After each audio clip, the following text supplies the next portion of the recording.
उतरन। सौम्या बेटा, ये लो गरबा ड्रेस। रमा ने अपनी 8 साल की बेटी से कहा। ड्रेस को देखते सौम्या उदास होकर रमा की तरफ देखने लगी और कहा, लेकिन माँ, ये ड्रेस क्यों? मुझे तो दूसरी चाहिए थी।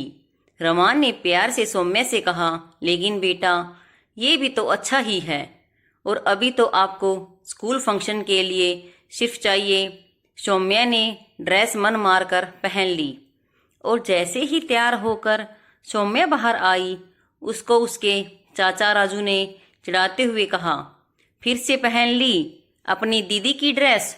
ओफो बेचारी सौम्या, देखा, इसलिए कहता हूँ कि भाभी तेरी माँ नहीं, वो तो तेरी दीदी खुशी की सिर्फ माँ है, तभी तो उसको नए कपड़े और तुम्हें उसकी उतरण मिलती है। इतने में उसकी बुआ निशा भी बोल पड़ी, हम्मे, तुझे तो एक औरत ने दिया था उठाकर भाभी को कचरे के पास से। कहते हुए निशा और राजू दोनों साथ मिलकर हंसने लगे। रमा ने दोनों की बातें सुनकर उनको टोकते हुए कहा, राजू, निशा, ये क्या कह रहे हो तुम लोग सौम्या से? कुछ नहीं भाभी, हम तो बस ऐसे ही मजाक कर रहे थे। दोनों ने एक सुर में कहा, लेकिन ये मजाक मुझे बिल्कुल भी पसंद नहीं आया। तुम दोनों बड़े हो, सौम्या अभी छोटी है। कितनी बार कह चुकी हूँ कि ऐसी बातें बच्चों से नहीं करते। रमा ने नाराजगी भरे लहजे में अपने गुस्से को दबाते हुए कहा। तब तक पूरा घर इकट्ठा हो गया। रमा, तुम भी क्या इन लोगों के बीच में बोलने लगती हो? रमा के पति अमर ने कहा। लेकिन अमर, लेकिन वेकिन कुछ नहीं बहू, ये कोई तरीका होता है देवर और ननंद से बात करने का? दादी सास ने रमा की बात को काटते हुए कहा। सौम्या और खुशी सबकी बहस होते देख वहां से जाने लगी तो अमर ने कहा, चलो तुम दोनों को मैं छोड़ देता हूँ स्कूल। अरे भैया, आप क्यों परेशान होंगे, मैं छोड़ दूंगा इन दोनों को स्कूल। राजू ने मुस्कुराते हुए कहा। इधर रमा ना चाहते हुए भी मन महसूस कर रह जाती। उसे सौम्या के चेहरे की उदासी अब समझ आने लगी थी कि अब ये मजाक उसके दिल पर चोट करता है, लेकिन किसको समझाए, क्योंकि कोई भी बात को गंभीरता से लेने के लिए तैयार ही नहीं था। दरअसल रमा की ससुराल में दादी सास, सास सरला जी, ससुर रमेश जी और एक देवर राजू और ननंद निशा थी, जो दोनों भाई बहन जुड़वा थे और अमर से उनके उम्र में काफ़ी अंतर था। राजू और निशा की आदत थी बात बात में सौम्या और खुशी को चिढ़ाते रहने की। दोनों बहनों की उम्र में सिर्फ 2 साल का ही अंतर था। खुशी समझदार थी, लेकिन सौम्या को तुरंत गुस्सा आ जाता था। सौम्या को जैसे ही राजू निशा कहते, तुमको तो कचरे से उठाकर लाई है भाभी, सौम्या शुरू में तो रोने लगती, लेकिन जैसे जैसे वो बड़ी होने लगी, रोना छोड़कर उदास हो जाती और चुपचाप अकेली बैठ जाती। रमा हर बार अमर से कहती कि प्लीज आप राजू और निशा को इस तरह बोलने से मना करो, मुझे अच्छा नहीं लगता सुनकर, और सौम्या को भी तो बुरा लगता है। रमा, देखो, तुम कुछ ज्यादा ही सोचती हो। ऐसा कुछ नहीं, तुम बच्चों के पीछे निशा राजू को कुछ मत कहा करो, अमर ने कहा। लेकिन आज फिर वही बात हुई तो रमा खुद को रोक नहीं पाई बोलने से। दोपहर के 1:30 बज गए। खुशी घर आ गई, लेकिन सौम्या घर नहीं आई। सौम्या को खुशी के साथ ना देखकर रमा ने पूछा, खुशी, सौम्या कहाँ है? पता नहीं माँ, बस मैं नहीं देखा तो मुझे लगा कि वो पहले ही घर आ गई चाचू के साथ। इतना सुनते तो रमा के आंखों से झरझर आंखों से आंसू गिरने लगे।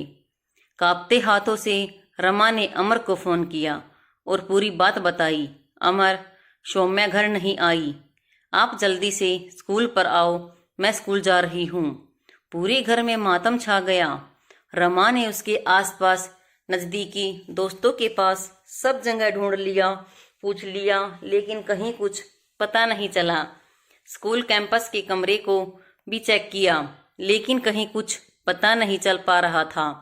अमर ने पुलिस में शिकायत दर्ज कराई और घर आ रहे थे कि तभी रमा ने कहा, अमर, एक और बार स्कूल के रास्ते से देखते हुए चलते हैं। प्लीज, कहाँ चली जाएगी अकेली मेरी छोटी सी बच्ची, भूखी प्यासी पता नहीं कहाँ है। कहते हुए रमा के आंसू थमने का नाम ही नहीं ले रहे थे।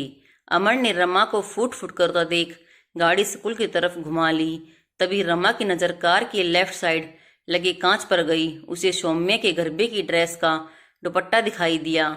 उसने अमर को घबराते हुए अचानक से कहा, अमर, कार रोको जल्दी। कार रोकते ही रमा तेज कदमों से दौड़ती भागती हुई जाने लगी तो अमर ने जल्दी से कार की गेट बंद करते हुए कहा, रमा, रुको, बोलो तो क्या हुआ, कहाँ जा रही हो? रमा भागकर सड़क के किनारे इकट्ठा किए कचरे के ढेर के पास पहुंची। देखा तो सौम्या वहां बैग के ऊपर सिर रखकर सोई है। रमा ने भागकर गोद में उठाया तो उसका पूरा बदन तप रहा था और वो नींद में ही बड़बड़ा रही थी, दीदी की उतरन सिर्फ मुझे ही क्यों माँ? मैं जानती हूँ मैं आपकी बेटी नहीं हूँ, मुझे मेरी असली माँ के पास जाना है। अमर ने सौम्या को अपनी गोद में उठाकर कार तक लेकर आया और कार में रमा उसे अपनी गोद में लेकर बैठी। एक तरफ उसे जहां अपनी बेटी मिल जाने की खुशी थी, वहीं दूसरी तरफ उसकी हालत देखकर उसका और अमर का कलेजा मुंह को आ जाता। रमा के आंसू रुकने का नाम नहीं ले रहे थे। अमर, रमा उसको अस्पताल लेकर गए। उसको डॉक्टर को दिखाया तो डॉक्टर ने कहा, देखिए, बच्ची की तबीयत ठीक नहीं, उसको अभी तो हल्का बुखार है और उसको किसी बात का बहुत गहरा सदमा लगा है। आप घर ले जा सकते हैं, लेकिन बात जानने की कोशिश कीजिए कि और उसको खुश रखिए।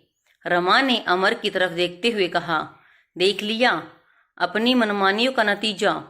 मैं कहती रही तुमसे कि आजकल सौम्या उदास रहती है। बच्चे से ऐसे मजाक नहीं करते, बच्चों का मन बहुत कोमल होता है, लेकिन तुमने मेरी एक ना सुनी। रमा लगातार रोए जा रही थी सौम्या को देख देख कर। इधर अमर निरंतर आत्मग्लानि में डूबा हुआ किससे क्या कहे, क्योंकि उसने सोचा भी नहीं था कि मजाक इतना सीरियस रूप ले लेगा। सौम्या को डॉक्टर ने थोड़ी देर बाद घर भेज दिया। अमर और रमा सौम्या को घर लेकर आए। सौम्या होश में आई तो रमा और अमर को देखते ही उसने मुंह फेर लिया। तब रमा ने अपने आंसुओं पर काबू करते हुए कहा, अरे मेरी सौम्या अपनी मम्मी से नाराज है क्या? लेकिन क्यों? मैं तो चॉकलेट लेकर आई थी, वो भी अपनी गुड़िया रानी की फेवरेट वाली। लेकिन सौम्या ने कोई भी उत्साह या खुशी नहीं दिखाई, उल्टा दो टूक बोला, मैं आपसे नाराज नहीं हूँ, बल्कि मैं तो अपनी रियल मम्मी से मिलना चाहती हूँ। सौम्या बेटा, मैं ही आपकी रियल माँ हूँ, प्लीज ऐसा मत कहो। कहते हुए रमा सौम्या को अपने सीने से लगाकर रोने लगी। तब अमर ने कहा, सौम्या आप हमारी ही बेटी हो, आपको किसने कहा कि आप हमारी बेटी नहीं हो? अच्छा, तो जब आपके सामने मुझे चाचू बोल रहे थे कि मैं आपकी बेटी नहीं, तब आपने ये बात क्यों नहीं बोली? क्यों हर बार दीदी के पहने हुए कपड़े मुझे पहनने होते हैं?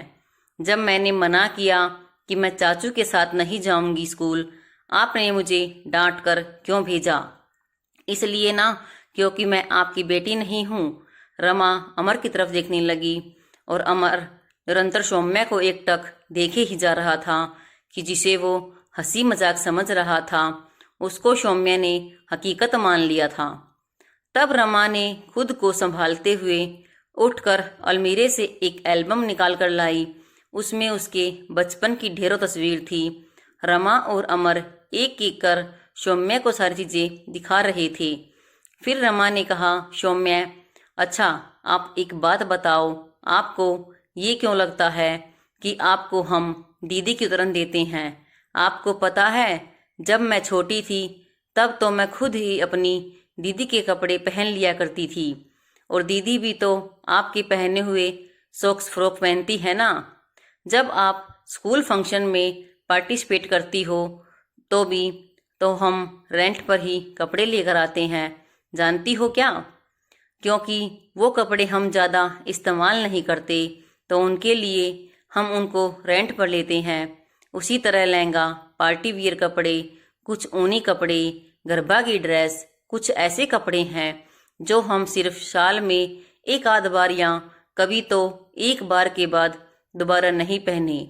बस इसलिए मैंने आपको वो कपड़े पहनने के लिए दिए।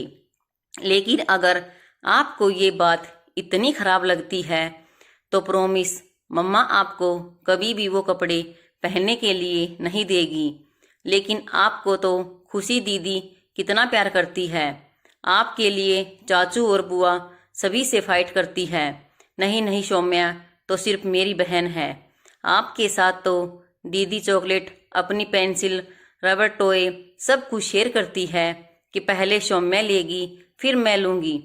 बहनों में एक दूसरे से चीज़ें शेयर करना या एक दूसरे के कपड़े पहनना उतरन नहीं, केयरिंग और शेयरिंग होता है, जो लगभग दुनिया की सभी बहनें करती हैं।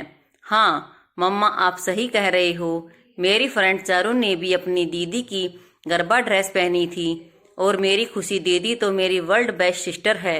लेकिन फिर चाचू बुआ मुझे ऐसा क्यों बोलते हैं, सब मुझ पर हंसते हैं, मुझे अच्छा नहीं लगता। तब अमर ने सौम्या को गोद में लेकर कहा, अब आपको कोई भी आगे से ऐसा नहीं कहेगा, ना ही कोई आप पर हंसेगा। ये पापा का प्रॉमिस है आपसे। लेकिन आप प्रॉमिस करो अब आप कभी ऐसा नहीं करोगे। और इधर कमरे के बाहर से सब सौम्या को देख रहे थे। तभी दरवाजे पर खड़े राजू ने कहा, और चाचू भी वादा करते हैं कि अपनी प्यारी सी गुड़िया के साथ कभी ऐसा मजाक नहीं करेंगे। आई एम सॉरी सौम्या, आप हम सब की जान हो। यही आपके मम्मी पापा हैं और मैं आपका चाचा। ये आपका घर है, लेकिन मैंने बहुत बड़ी गलती कर दी। हाँ भाभी, भैया आप दोनों से भी हम दोनों सॉरी कहते हैं। आप लोगों ने बहुत बार समझाया लेकिन हम नहीं माने। लेकिन आज मजाक बहुत भारी पड़ गया। ओहो, तो आप सब मिलकर मुझे फूल बना रहे थे, सौम्या ने खुशी से चहकते हुए कहा। तभी सब ने एक साथ मिलकर कहा हाँ, और सौम्या खुशी से अपनी मम्मा पापा के गले लगते हुए बोली, I love you mummy papa. प्रिय पाठकगण, उम्मीद करती हूँ कि मेरी यह रचना आपको पसंद आएगी। कहानी का सार सिर्फ इतना है कि परिवार के हर सदस्य को बच्चों से बहुत सोच समझकर कोई बात बोलनी या कहनी चाहिए, क्योंकि उनका कोमल मन कब किस बात को दिल से लगा बैठे ये हम नहीं जान सकते। अगर बच्चा आपसे कोई कंप्लेन या बात बता रहा है तो उसकी बात पर गौर करें और उसको समझाएं, लेकिन मजाक की हद तक करें ही। एक बात को बार बार मजाक में भी ना दोहराएं। धन्यवाद।